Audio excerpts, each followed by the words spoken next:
ಆದ್ರೆ ಇಲ್ಲಿವರೆಗೂ ಪ್ರಾತಿನಿಧ್ಯ ಆಗ್ತಾ ಇಲ್ಲ. ಆಡಳಿತ ಪಕ್ಷದವರು ಜವಾಬ್ದಾರಿ ಮರಿತಾ ಇದ್ದಾರೆ, ವಿರೋಧ ಪಕ್ಷ ಮರಿತಾ ಇದ್ದೀರಿ.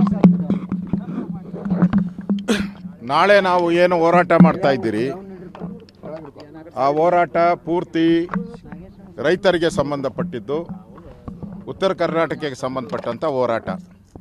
ನಾವು 2.5 ವರ್ಷ ಕಾದಿದ್ದೀರಿ. ಸರ್ಕಾರದ ಹನಿಮೂನ್ ಪೀರಿಯಡ್ ಎಲ್ಲ ಮುಗಿದೋಗಿದೆ. 2.5 ವರ್ಷ ಆದಮೇಲಾದರೂ ರೈತರ ಪರವಾಗಿ ನಿಲ್ತಾರೆ ಅಂತ ಹೇಳಿದ್ರೆ ಈ ಸರ್ಕಾರ ರೈತರ ಪರವಾಗಿ ನಿಂತಿಲ್ಲ.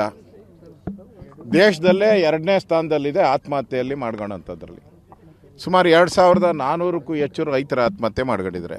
ಇವ್ರು ರೈತರ ಪರವಾಗಿ ಇದ್ದಿದ್ರೆ BJP ಅವರು ರೈತರು ಎತ್ಕಟ್ತಾವ್ರೆ ಅಂತ ಮುಖ್ಯಮಂತ್ರಿ ಹೇಳ್ತಾ ಇದ್ದಾರಲ್ಲ, ಯಾಕೆ 2400 ಜನ ರೈತರ ಆತ್ಮಹತ್ಯೆ ಮಾಡ್ಕೊಂಡಿದ್ದಾರೆ? ಸುಮಾರು 250-300 ಕಬ್ಬಿನ ಲಾರಿಗಳಿಗೆ ಬೆಂಕಿ ಯಾಕೆ ಇಡ್ತಾ ಇದ್ರು?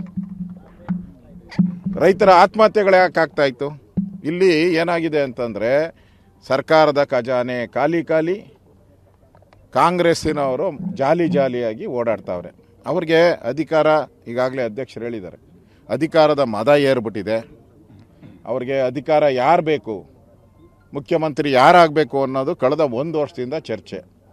ಇವ್ರ ಕಾಲ್ ಅವರು, ಅವ್ರ ಕಾಲ್ ಇವರು, ಡಿನ್ನರ್ ಪಾಲಿಟಿಕ್ಸು, ಬ್ರೇಕ್ಫಾಸ್ಟ್ ಪಾಲಿಟಿಕ್ಸಲ್ಲೇ ಇದ್ದಾರೆ ಹೊರತು ರೈತರ ಬಗ್ಗೆ ಗಮನ ಕೊಡ್ತಾ ಇಲ್ಲ.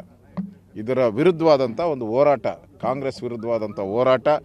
ಬನ್ನಿ, ರೈತರ ಪರವಾಗಿ ನಿಲ್ಲಿ, ಇಲ್ಲ ಅಂದರೆ ಖಾಲಿ ಮಾಡಿ, ಜಾಗ ಖಾಲಿ ಮಾಡಿ ಮನೆಗೆ ಹೋಗಿ ರೈತರಿಗೆ ಒಳ್ಳೇದು ಮಾಡುವಂಥ ಸರ್ಕಾರಕ್ಕೆ ಬರೋಕ್ಕೆ ಅವಕಾಶ ಮಾಡಿ ಅನ್ನೋ ಒಂದು ಬೇಡಿಕೆಯನ್ನು ಇಟ್ಕೊಂಡು ಇವತ್ತು ನಾವು ಹೋರಾಟವನ್ನು ಮಾಡ್ತಾಯಿದ್ದೀರಿ.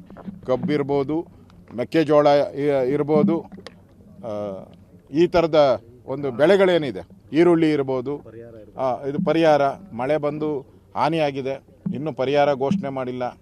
ಇನ್ನು ನಾವೆಲ್ಲ ಹಿಂದೆ ಇದ್ದಾಗ DBT ಮುಖಾಂತರ ಇಮಿಡಿಯೇಟಾಗಿ 1 ತಿಂಗಳು 2 ತಿಂಗಳಲ್ಲಿ ಕೊಟ್ಟಿದ್ರಿ.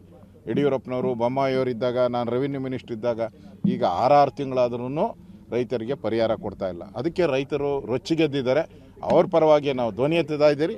BJP ಮೊದಲಿಂದನೂ ಕೂಡ, ಯಡಿಯೂರಪ್ಪನವ್ರು ಇರ್ಬೋದು, ಪಾರ್ಟಿ ಇರ್ಬೋದು, ಮೊದಲಿಂದನೂ ಕೂಡ ರೈತರ ಪರವಾದಂಥ ಹೋರಾಟದ ಮುಖಾಂತರನೇ ಇವತ್ತು BJP ಬೆಳೆದಿರುವಂಥದ್ದು. ಆ ದೃಷ್ಟಿಯಿಂದ ರೈತರ ಪರವಾಗಿ ಧ್ವನಿ ಎತ್ತುವಂಥ ಕೆಲಸವನ್ನು ನಾವು ಮಾಡ್ತೀರಿ.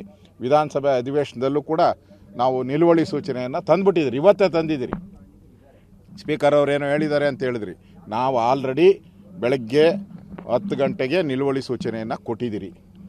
ಉತ್ತರ ಕರ್ನಾಟಕದ ಸಮಸ್ಯೆಗಳು ಚರ್ಚೆ ಆಗಬೇಕು, ರೈತರ ಆತ್ಮಹತ್ಯೆಗೆ ಪರಿಹಾರ ಸಿಗಬೇಕು, ಫ್ಲಡ್ಗೆ ಪರಿಹಾರ ಸಿಗಬೇಕು, ಇದನ್ನು ನಾವು ಕೊಟ್ಬಿಟ್ಟಿದ್ದೀರಿ.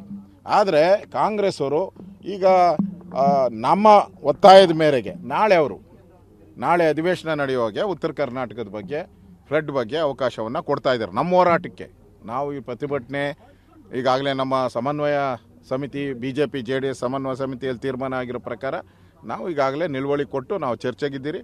ಕಾಂಗ್ರೆಸ್ ಅವರು ಅದಕ್ಕೆ ಒಪ್ಪಿಗೆ ಕೊಡಬೇಕು, ಇಲ್ಲ ಅಂದರೆ ಸದನದಲ್ಲೇ ಧರಣಿ ಮಾಡಾದರೂ ಒಪ್ಪಿಸ್ತೀರಿ ನಾವು.